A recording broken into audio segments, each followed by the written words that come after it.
हर हर सा जिक्र तेरा छेड़े हर लम्हा दिल छलनी।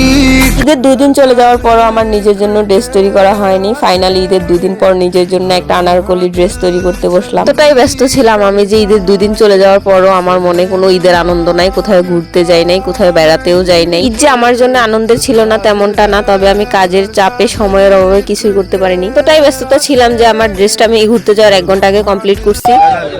ফাইনালি আমার ড্রেসের ঈদের 3 দিন পরের কমপ্লিট লুক। ড্রেসটা পরে আমাকে কেমন লাগছে সবাই কমেন্টে জানাবেন। জামাটা যেহেতু অনেক বেশি ফ্লাফি তাই ঘুরে একটু ঢং করলাম। আমার 2 জন খালাকে সাথে নিয়ে আমার প্রাইভেট বিমানে করে চলে গেলাম মূল গন্তব্যে।